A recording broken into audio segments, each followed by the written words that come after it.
उसे निमंत्रण जाएगा, उसे नहीं जाएगा, और वो गया तो उसने मना कर दिया।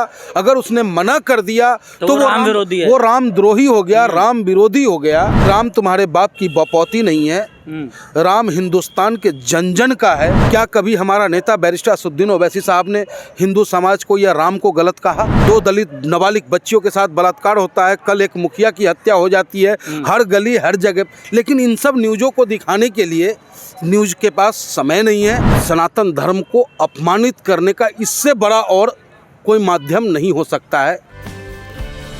आदाब दोस्तों, मैं आपके साथ जफर सिद्दीकी, आप देख रहे हैं PRB। जिस तरीके से राम मंदिर की प्राण प्रतिष्ठा की जो है तमाम तैयारी पूरी हो गई, लेकिन वहीं चारों धर्म गुरुओं ने जो है उसको नकार दिया है। पूरे मुद्दे पर मेरे साथ बातचीत करने के लिए मौजूद है पंडित मनमोहन झा गामा, जो ओवैसी साहब के सिपाही बताते हैं। पंडित जी, कैसे देख रहे हैं? प्राण प्रतिष्ठा की तैयारी पूरी हो चुकी है। देखिए, भगवान राम हम हिंदुस्तानियों के रगों में बसते हैं। भगवान राम के लिए अल्लामा इकबाल साहब ने भी उनका राम इमाम हिंद रहा है जी। लेकिन बड़े अफसोस के साथ कहना पड़ रहा है कि राम मंदिर का निर्माण हो, कहीं कोई विरोध नहीं है। राम मंदिर का निर्माण हो रहा है, इसके लिए बधाई के पात्र हिंदुस्तान की वो आवाम है जिन्होंने सुप्रीम कोर्ट के फैसले को सर्वमान्य स्वीकार किया जी, और कहीं कोई वायलेंस नज़र नहीं आया। तो अगर बधाई का पात्र अगर कोई है तो वो हमारे हिंदुस्तान का आवाम है। हिंदू, मुस्लिम, सिख, ईसाई जी, सभी धर्मों के लोगों ने भगवान राम को स्वीकारा, वहाँ कोई विरोध नहीं हुआ जी। लेकिन जिस तरीके से भारतीय जनता पार्टी पेटेंट करना चाहती है भगवान राम को, वो लोगों तक मैसेज पहुँचाना चाहता है कि भगवान राम सिर्फ और सिर्फ भारतीय जनता पार्टी के लिए है, उसका मैं विरोध करता हूँ जी। जिस तरीके से भगवान राम मंदिर के प्राण प्रतिष्ठा को लेकर के निमंत्रणों का खेल खेला जा रहा है जी, कि उसे निमंत्रण जाएगा, उसे नहीं जाएगा, और वो गया तो उसने मना कर दिया। अगर उसने मना कर दिया तो वो राम विरोधी है, वो रामद्रोही हो गया, राम विरोधी हो गया। इस तरीके का खेल मीडिया और भारतीय जनता पार्टी खेल रहा है। ये स्वस्थ लोकतंत्र के लिए ठीक नहीं है। इसलिए मैं अपने देश के सरकार और राजनीतिक रूप से भारतीय जनता पार्टी से मैं कहना चाहूँगा कि राम तुम्हारे बाप की बपौती नहीं है, राम हिंदुस्तान के जन जन का है जी। जब जिसका जी करेगा वो जाएगा, न तू रोक सकता है और न तू निमंत्रण देने वाला कोई बनता है। तू है कौन भाई? भारतीय जनता पार्टी है कौन उस मंदिर निर्माण में? क्या है उसकी भूमिका? कह रहे हैं मोदी आए तो मुमकिन हो पाया कि मंदिर बन रहा है। ये सिर्फ कहने की बात है। कोर्ट का फैसला जो हुआ उसको लोगों ने स्वीकार किया है, न कि भारतीय जनता पार्टी के फैसले को लोगों ने स्वीकार किया है, और न ही भारतीय जनता पार्टी के पैसों से वो मंदिर बन रहा है। पैसा, अगर उसमें पैसा लग रहा है तो हम हिंदुस्तानियों का पैसा लग रहा है, तो उसमें हर हिंदुस्तानी का हक है, चाहे वो किसी भी पार्टी का। और निमंत्रण की जहाँ तक बात, आप देखो, क्या इन्होंने हमारे नेता को निमंत्रण दिया जी? क्या मैं पूछना चाहता हूँ भारतीय जनता पार्टी से और उन कट्टरपंथियों से, क्या कभी हमारा नेता बैरिस्टर असदुद्दीन ओवैसी साहब ने हिंदू समाज को या राम को गलत कहा जी?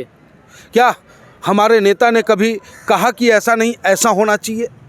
लेकिन जो भगवान राम के अस्तित्व पे उंगली उठाता हो, जो भगवान राम को काल्पनिक बताता हो, जिसके नेता रामचरितमानस के पन्ने को फाड़ने का काम करता हो, जिसके गठबंधन के लोग सनातनी और हिंदुओं को कीड़े मकोड़े और कोरोना से उपाधि देता हो जी, ऐसे लोगों के घरों पर जाकर के, ऐसे राष्ट्रीय अध्यक्ष के घरों पे जाकर के ये निमंत्रण देने का काम करते हैं।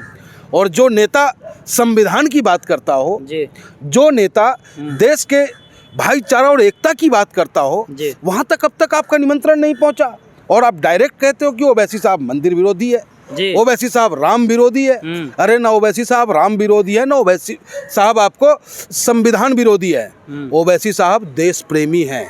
ओवैसी साहब भाईचारा और एकता को साथ लेकर चलने वाला एक नेता के रूप में हिंदुस्तान में चला। पंडित जी, लेकिन एक तरफ जो चारों धर्म गुरु है, जो आचार्य हैं, उन्होंने जो उसको नकारा है, उसको कैसे देख रहे हैं आप? देखिए, जो शंकराचार्य होते हैं जी, उनकी महत्वपूर्ण जिम्मेदारी होती है धर्म की स्थापना को लेकर के जी।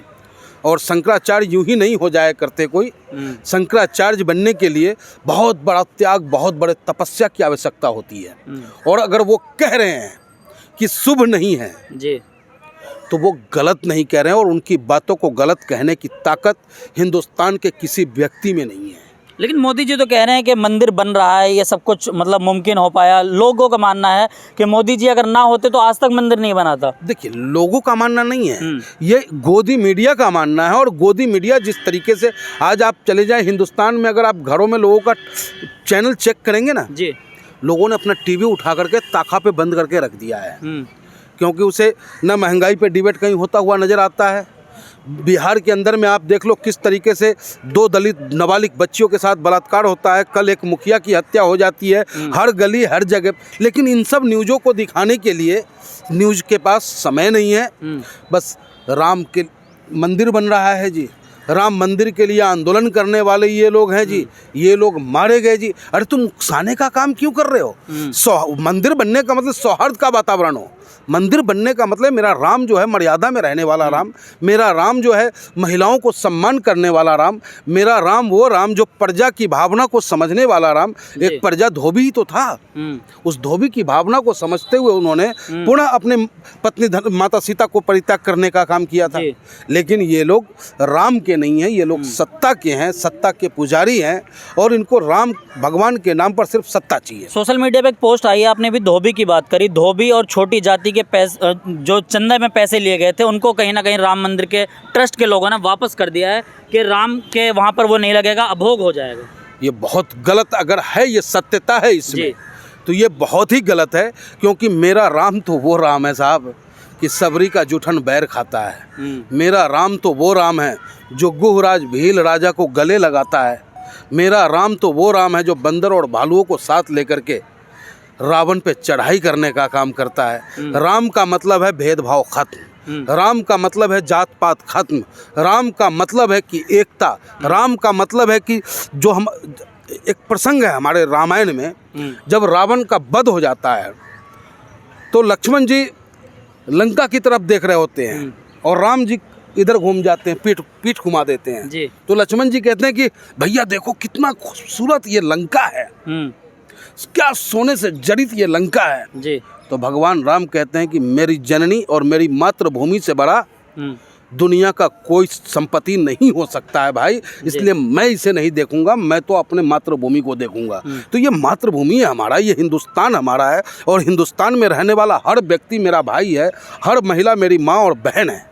लेकिन एक तरफ एक पोस्टर जो सोशल मीडिया पर काफ़ी स्पीड से वायरल हुआ, जिसको ये बताया गया कि बीजेपी की IT सेल ने उसको पोस्ट किया, जिसमें राम जी की छोटी तस्वीर बनाना और मोदी जी उनकी उंगली पकड़ कर घुमा रहे हैं। ये काफ़ी समझिए कि सनातन धर्म को अपमानित करने का इससे बड़ा और कोई माध्यम नहीं हो सकता है। हम नाहक ही हम कहते हैं कि केशव प्रसाद मौर्य और फलाने मौर्य ने इस क्या ना स्वामी प्रसाद मौर्य ने कह दिया ऊंची नीची बात, चंद्रशेखर यादव ने कह दिया फलाना बात, तेजस्वी यादव ने कह दी हॉस्पिटल की बात। सबसे घटिया अगर कोई सनातन धर्म के साथ मजाक करने का काम किया है तो भारतीय जनता पार्टी और उसके IT सेल ने, जो भगवान राम को छोटा दिखाने का काम किया। और देश के प्रधानमंत्री जिस नरेंद्र मोदी को राम ने लाया है, वो राम, उस राम को दर्शाने का प्रयास किया जा रहा है कि मैं आपको अयोध्या दिखा रहा हूँ। क्योंकि ये गाना चल रहा है ना लगातार, जो राम को लाए हमको लाएंगे। ये तो चाटुकारिता की प्रकाष्ठा है, चमचागिरी की प्रकाष्ठा है। जिन कलाकारों को अपने कला के माध्यम से हम हिंदुस्तानियों को एकता के धागा में पिरोने का प्रयास करना चाहिए, वो कलाकार अपनी TRP के लिए प्रधानमंत्री और एक पार्टी का जो है चाटुकारिता कर रहा है। आप जा रहे हैं 22 तारीख को? 22 तारीख को तो नहीं जा पाएंगे हम। हाँ, अगर हमारे नेता को निमंत्रण मिलता है तो निश्चित रूप से नेता का अगर आदेश हुआ कि पंडित जी आप जाएं तो ऑल इंडिया मजलिस इत्तेहादुल मुस्लिमीन की तरफ से उपस्थिति दर्ज कराने में जरूर पहुंचूंगा। चलिए, बहुत बहुत शुक्रिया। हमारे साथ थे पंडित मनमोहन झा गामा, तमाम सवालों के बेबाकी से जवाब दिए। इन्होंने कहा कि जिस तरीके से राम का अपमान कहीं ना कहीं भारतीय जनता पार्टी कर रही है, यानी कि जो राम के नाम पर वोट बटोरने का काम करते हैं, वो कहीं ना कहीं बहुत गंदी राजनीति हो रही है। आप वीडियो को देखकर क्या कुछ सोचते हैं कमेंट बॉक्स में जाकर जरूर बताइए और देखते रहिए PRB।